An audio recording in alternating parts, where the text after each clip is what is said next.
ओम नमः शिवाय, ओम नमः शिवाय। शिव हरि बच्चों, बोलो श्री कृष्ण भगवान की जय हो। सदा भवानी दाहिने सम्मुख रहो, गणेश रामा सम्मुख रहो गणेश। पांच देव रक्षा करो, ब्रह्मा विष्णु महेश सियापति राम। जय जय राम। मेरो मन बसियो सीताराम। राम नगरिया राम के, बसते गंगा तीर रामा। बसते सरयू तीर रामा। चौकी हनुमत वीर की राम जी। चौकी हनुमत वीर की। बोलो सियापति रामचंद्र भगवान की जय। बोलो गणेश भगवान की जय। अपने अपने माता पिता की जय। अपने अपने गुरुदेव महाराज की जय। शिव पार्वती की जय हो।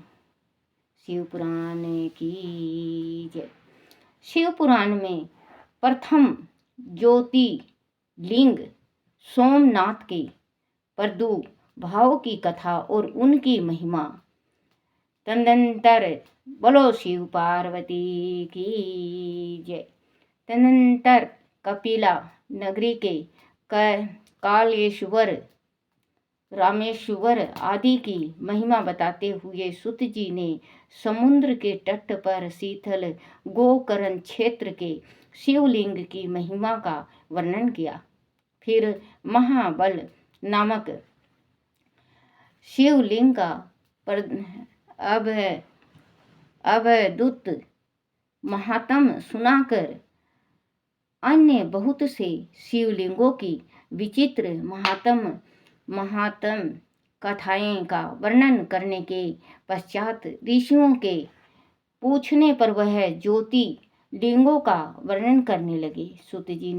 सुत जी बोले, ब्राह्मणों, मैंने सद्गुरु से जो कुछ सुना है वह ज्योतिष लिंगों का महात्म तथा उनके प्रगटय का प्रसंग अब अपनी बुद्धि के अनुसार संक्षेप से ही सुनाऊंगा।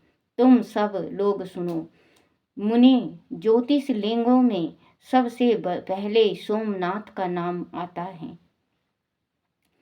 सोमनाथ का नाम आता है। अंत पहले उन्हीं के महात्म को सावधान होकर सुनो। मुनीश्वरों, महामाना प्रजापति दक्ष ने अपनी अश्वनी आदि 27 कन्याओं का विवाह चंद्रमा के साथ किया था। चंद्रमा को स्वामी के रूप में पाकर वह दक्ष कन्या विशेष शोभा पाने लगी तथा चंद्रमा भी उन्हें पत्नी के रूप में पाकर निरंतर सुशोभित होने लगे। उन सब पत्नियों में भी जो रोहिणी नाम की पत्नी थी, एकमात्र वही चंद्रमा को जितनी प्रिय थी उतनी दूसरी कोई पत्नी कदापि प्रिय नहीं हुई। इससे दूसरी स्त्रियों को बड़ा दुख हुआ। वह सब अपने पिता की शरण में गई। वहां जाकर उन्होंने जो भी दुख था उसे पिता को निवेदन किया। जो वह सब सुनकर दक्ष भी दुखी हो गए और चंद्रमा के पास आकर शांतिपूर्वक बोले। दक्ष ने कहा, कला निधि, तुम निर्मल कुल में उत्पन्न हुए हो। तुम्हारे आश्रय में रहने वाली जितनी स्त्रियां हैं उन सबके प्रति तुम्हारे मन में नैतिक भाव क्यों है? तुम किसी को अधिक और किसी को कम प्यार क्यों करते हो? अब तक जो किया सो किया, अब आगे फिर कभी ऐसा विष मतपूर्वक बर्ताव तुम्हें नहीं करना चाहिए, क्योंकि उन्हें नरक देने वाला बताया गया है। सूत जी कहते हैं, महर्षियों, आपने दामाद चंद्रमा से समेत ऐसी प्रार्थना करके प्रजापति दक्ष घर को चले गए। उन्हें पूर्ण निश्चय हो गया था कि अब फिर आगे ऐसा नहीं होगा, पर चंद्रमा प्रबल भावी से विवश होकर उनकी बात नहीं मानी। वह रोहिणी में इतने आसक्त हो गए थे कि दूसरी किसी पत्नी का कभी आदर नहीं करते थे। इस बात को सुनकर दक्ष दुखी हो फिर वह स्वयं आकर चंद्रमा को उत्तम नीति से समझाने तथा न्यायोचित बर्ताव के लिए प्रार्थना करने लगे। दक्ष बोले, चंद्रमा सुनो, मैं पहले अनेक बार तुमसे प्रार्थना कर चुका हूँ, फिर भी तुम मेरी बात नहीं मानी, इसीलिए आज श्राप देता हूँ कि तुम यक्ष क्षय का रोग हो जाए। सूत जी कहते हैं, दक्ष के इतना कहते ही क्षण भर में चंद्रमा यक्ष रोग से ग्रसित हो गए। उनके क्षीण होते ही उस समय सब और महा हाहाकार मच गया। सब देवता और ऋषि कहने लगे कि हाय हाय, अब क्या करना चाहिए, चंद्रमा कैसे ठीक होगा। तुम मुनि इस प्रकार दुख में पड़कर वह सब लोग विहल हो गए। चंद्रमा ने इंद्र आदि सब देवताओं तथा ऋषियों को अपनी अवस्था सूचित की। तब इंद्र आदि देवता तथा वशिष्ठ आदि ऋषि ब्रह्मा जी की शरण में गए। उनकी बात सुनकर ब्रह्मा जी ने कहा, देवताओं, जो कुछ हुआ सो हुआ, अब वह नीचे ही पलट नहीं सकता। अंत उनके निवारण के लिए मैं तुम्हें एक उत्तम उपाय बतलाता हूँ, आदर पूर्वक सुनो। चंद्रमा देवताओं के साथ प्रभास नामक शुभ क्षेत्र में जाए और वह मृत्युंजय मंत्र का विधि पूर्वक अनुष्ठान करते हुए भगवान शिव की आराधना करे। अपने सामने शिवलिंग की स्थापना करके वह चंद्र देव नित्य तपस्या करे। इससे प्रसन्न होकर शिव उन्हें क्षय रहित कर देंगे। तब देवताओं तथा ऋषियों के कहने से ब्रह्मा जी की आज्ञा के अनुसार चंद्रमा ने वहां 6 महीने तक निरंतर तपस्या की। मृत्युंजय मंत्र से भगवान वृषभध्वज का पूजन किया। 10 करोड़ मंत्र का जाप और मृत्युंजय का ध्यान करते हुए चंद्रमा वहां शीतल चित्त होकर लगातार खड़े रहे। उन्हें तपस्या करते देख भक्त उत्सल भगवान शंकर प्रसन्न हो उनके सामने प्रकट हो गए और अपने भक्त चंद्रमा से बोले। शंकर जी ने कहा, चंद्रदेव, तुम्हारा कल्याण हो। तुम्हारे मन में जो अभिष्ट हो वह वर मांगो, मैं प्रसन्न हूँ, तुम्हें संपूर्ण उत्तम वर प्रदान करूँगा। चंद्रमा बोले, देवेश्वर आदि आप प्रसन्न तथापि प्रभु शंकर चंद्रमा बोले, देवेश्वर आदि आप प्रसन्न हैं तो मेरे लिए क्या असाध्य हो सकता है। तथापि प्रभु शंकर, आप मेरे शरीर के इस क्षण रोग का निवारण कीजिए। मुझे से जो अपराध बन गया हो उसे क्षमा कीजिए।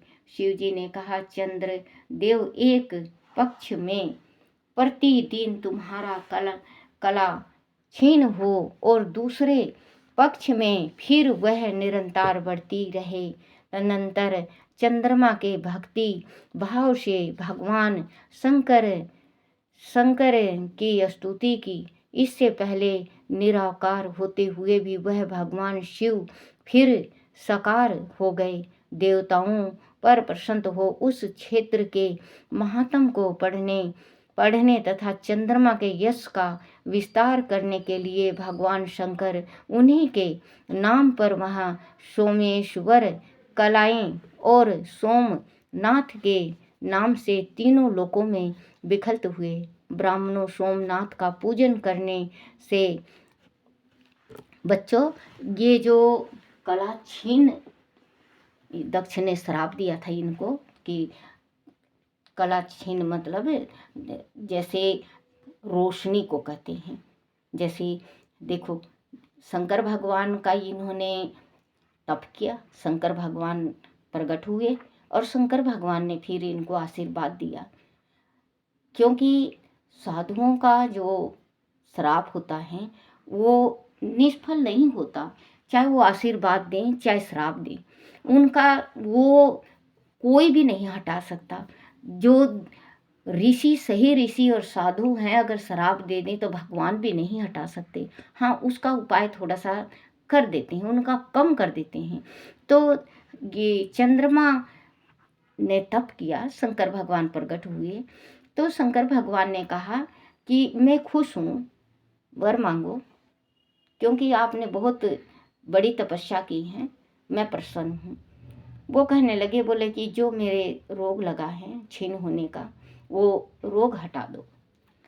शंकर भगवान ने कहा देखो रोग हटेगा लेकिन 15 दिन तक अंधेरी होती है बच्चों, कृष्ण पक्ष होता है ना 15 दिन तक।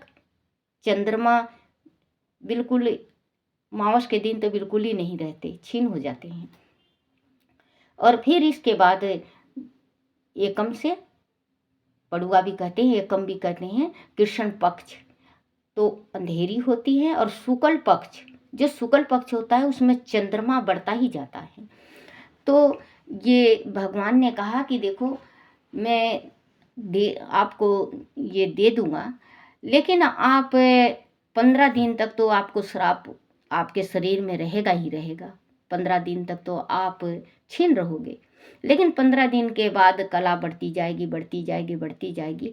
पूर्णमासी के दिन पूरा संपूर्ण चंद्रमा खिल जाते हैं, संपूर्ण चंद्रमा खिलते हैं और मावस के दिन बिल्कुल छीन हो जाते हैं, दिखते नहीं, एक जरा सा भी नहीं दिखते। तो ये उसी टेम से ये कृष्ण पक्ष और शुक्ल पक्ष हुआ और कृष्ण पक्ष हुआ।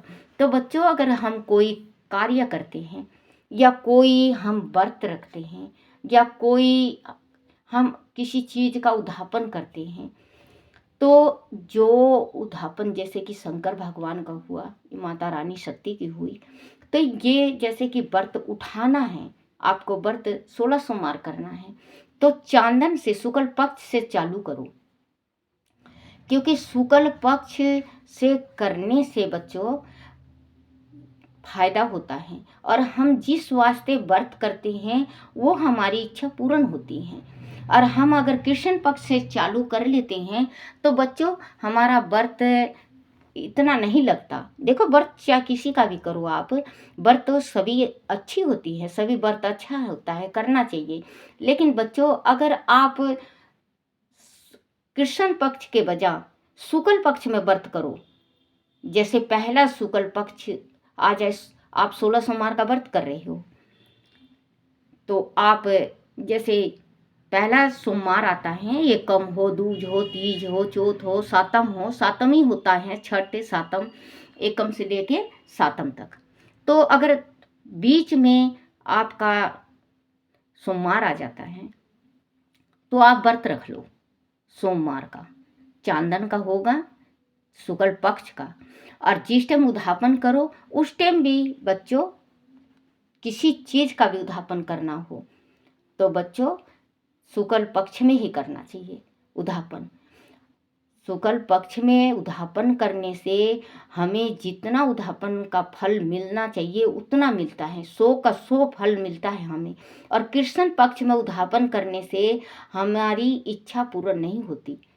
अगर आप जैसे कृष्ण पक्ष का तेरदशी, तेरस या चतुर्दशी का व्रत करते हो, उसका उद्यापन कर सकते हो, उसका उद्यापन आप कर सकती हो। जैसे माता का है, कुछ भी आप, जैसे आपकी कुल देवी का रखना हो बच्चों, आपको कुल देवी का रखना हो तो आप कृष्ण शुक्ल पक्ष में रखा करो।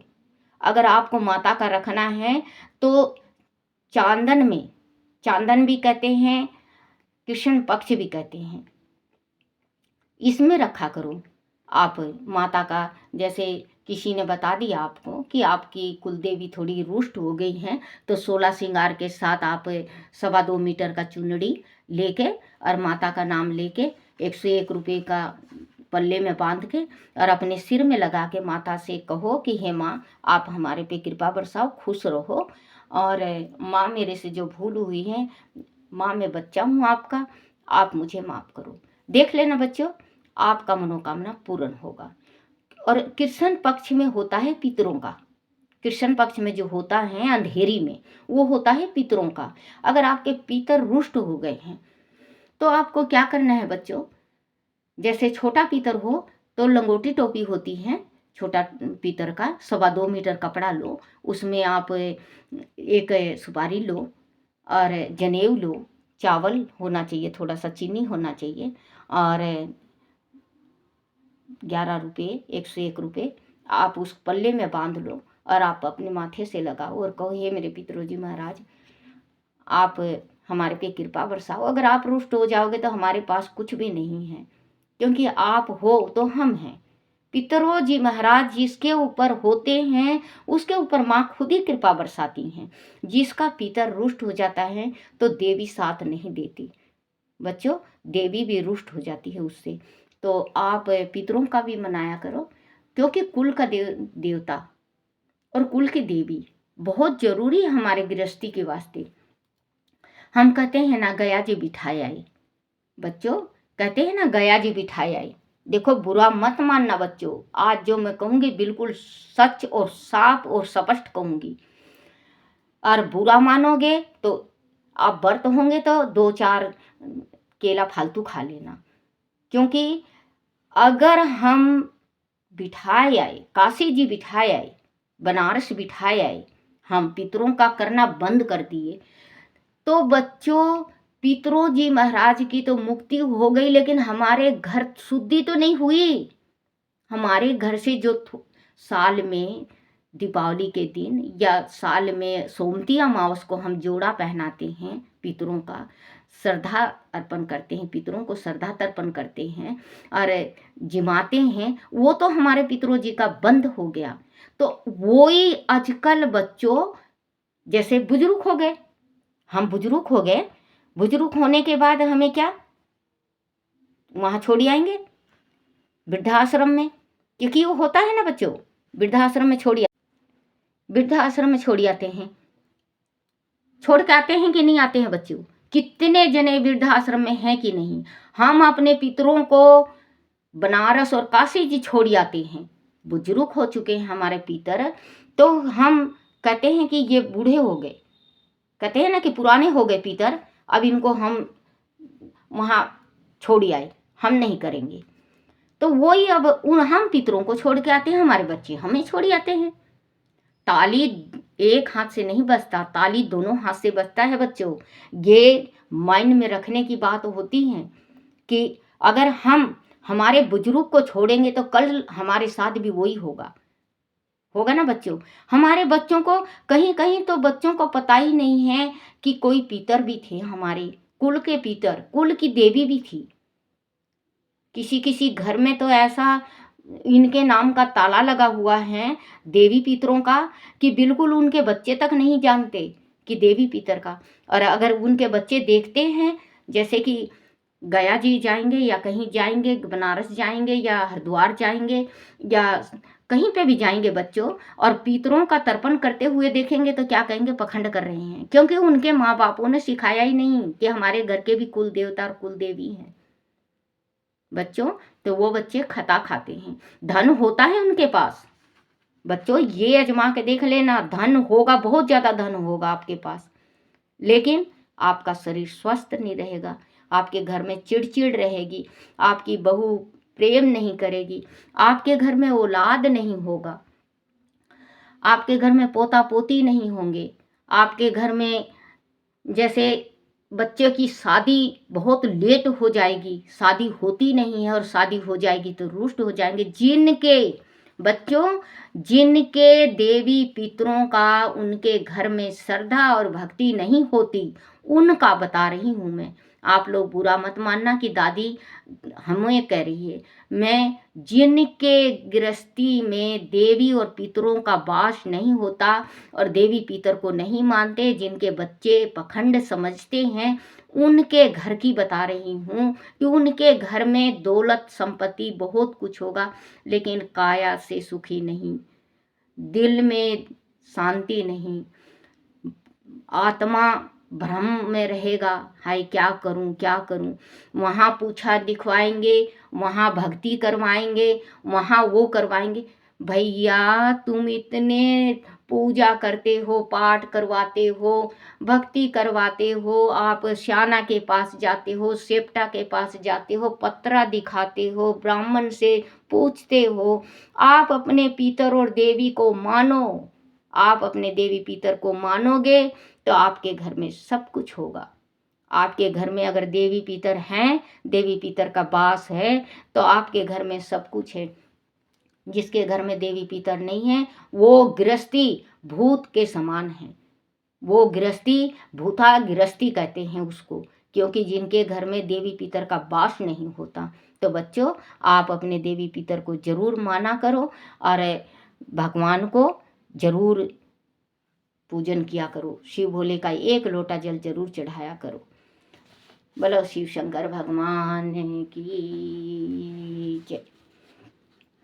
होते हुए भी वह भगवान शिव फिर साकार हो गए। देवताओं पर प्रसन्न हो उस क्षेत्र के महात्म को पढ़ने तथा चंद्रमा के यश का विस्तार करने के लिए भगवान शंकर उन्हीं के नाम पर सोमेश्वर कहलाई और सोमनाथ के नाम से तीनों लोकों में विख्यात हुए। ब्राह्मणों सोमनाथ का पूजन करने से वह उपासक के छन्न तथा कोढ़ आदि रोग का नाश कर देते हैं। देखना बच्चों, ये कोढ़ रोग का जो कोढ़ी होता है उनके वास्ते बहुत वो होता है, जिसको कोढ़ लग जाता है और जिसके कुष्ठ लग जाता है उनके वास्ते बहुत होता है। बच्चों मेरी तबीयत खराब है, आज रात से तबीयत खराब है, बुखार है और ब्लड प्रेशर है, इस वजह से मैं थोड़ा, अगर मेरे से गलती हो जाए तो मुझे माफ़ करना बच्चों। नाम पर वह सोमनाथ कहलाए और सोमनाथ के नाम से तीनों लोकों में भी खेलते हुए।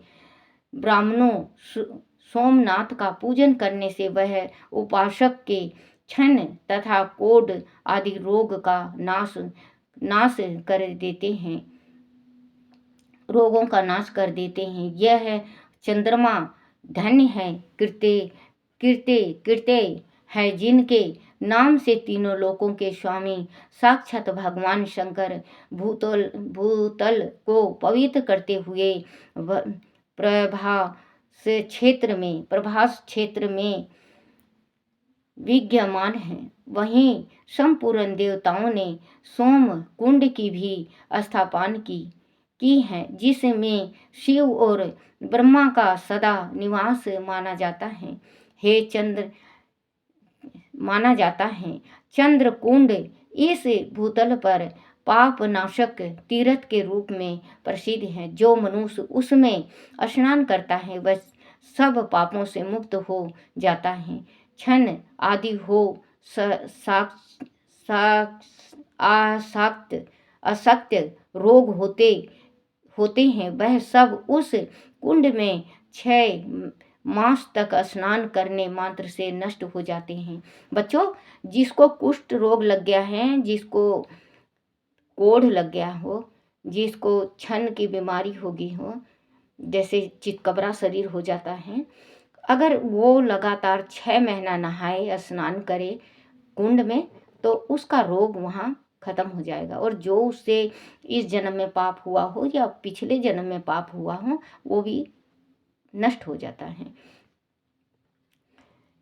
वह सब उस कुंड में 6 मास तक स्नान करने मात्र से नष्ट हो जाते हैं। मनुष्य जिस फल के उपदेश से इस उत्तम तीर्थ का सेवन करता है, मनु करने मात्र से नष्ट हो जाते हैं। मनुष्य जिस फल के उपदेश से इस उत्तम तीर्थ का सेवन करता है, उस फल को सर्वथा प्राप्त कर लेता है, इसमें संशय नहीं है। चंद्रमा निरोग होकर अपना पुराना कार्य संभालने लगे। इस प्रकार मैंने सोमनाथ की उत्पत्ति का सारा प्रसंग सुना दिया। मुनीश्वर, इस तरह सोमेश्वर लिंग का प्रादुर्भाव हुआ है। जो मनुष्य सोमनाथ के प्रादुर्भाव की इस कथा को सुनता अथवा दूसरों को सुनाता है, वह संपूर्ण अभीष्ट को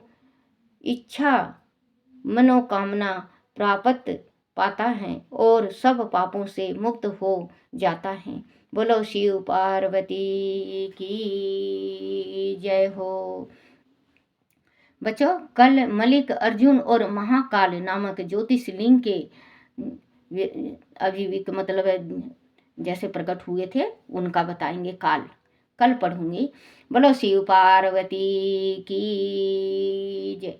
ओम नमः शिवाय, ओम नमः शिवाय, ओम नमः शिवाय बाबा, ओम नमः शिवाय, ओम नमः शिवाय भोले, ओम नमः शिवाय, ओम नमः शिवाय शंकर, ओम नमः शिवाय नमो, शिवाय नमो, शिवाय नमो, शिवाय नमो, शिवाय नमो।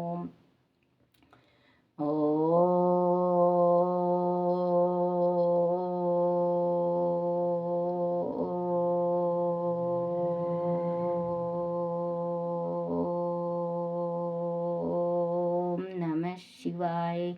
बोलो शिव पार्वती की जय हो। अपने अपने गुरुदेव महाराज की जय। हे मेरे शिव शंकर भगवान, मेरे से कोई टूटी हो, कोई भूल हो, अनपढ़ गंवार हूँ, मेरे शिव पिता मुझे क्षमा करना, क्षमा करना, क्षमा करना। सब भक्तों की रक्षा करना, रक्षा करना, रक्षा करना। शिव बोले मेरी भी रक्षा करना, रक्षा करना, रक्षा करना। बोलो शिव पार्वती की जय हो। बोलो शिव पुराण की जय हो।